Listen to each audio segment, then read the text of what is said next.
Sun Tzu, the Chinese philosopher, famously said, "The art of war teaches us to rely not on the likelihood of the enemy's not coming, but on our own readiness to receive him."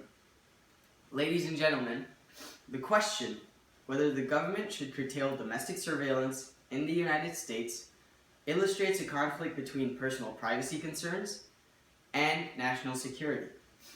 My partner Iris and I will elaborate with in-depth analysis and facts that will lead to the irrefutable conclusion that the government should not curtail domestic surveillance in these United States of America.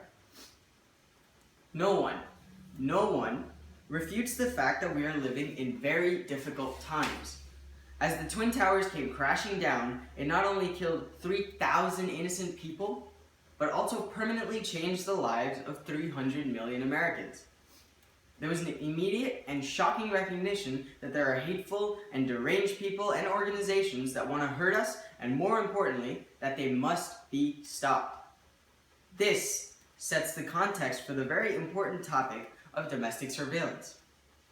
Let us trace the origins of surveillance and how it has evolved over time.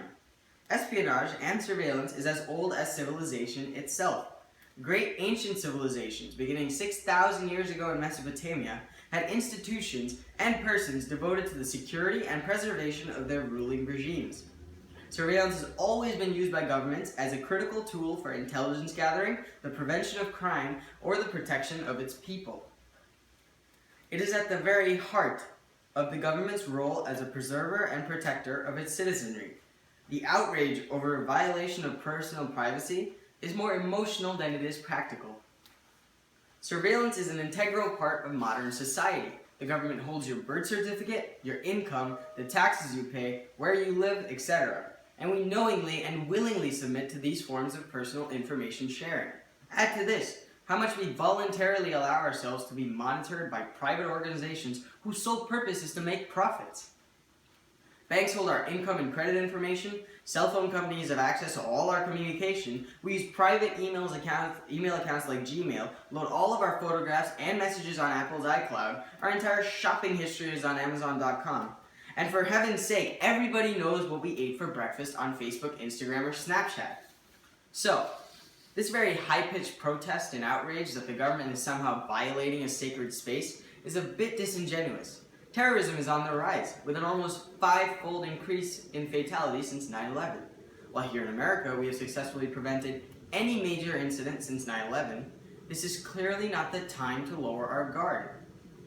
As these violent groups become more sophisticated and constantly threaten to attack the American homeland, I would agree that we need more, not less surveillance. After the Boston bombing, 70% of Americans agreed on needing more security cameras present. Why must we wait for another devastating attack to realize the importance of adequate surveillance in our nation?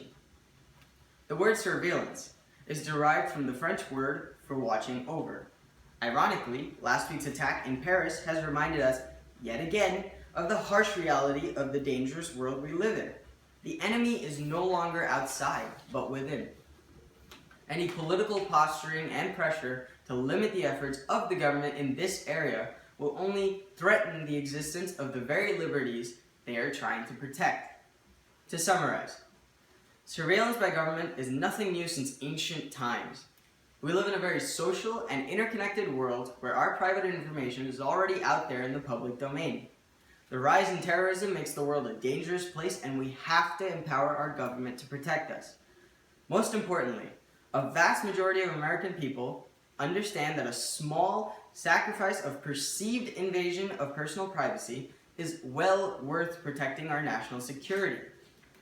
If I was not convincing enough for some of you, maybe Scott G. McNeely, the CEO of Sun Microsystems, is.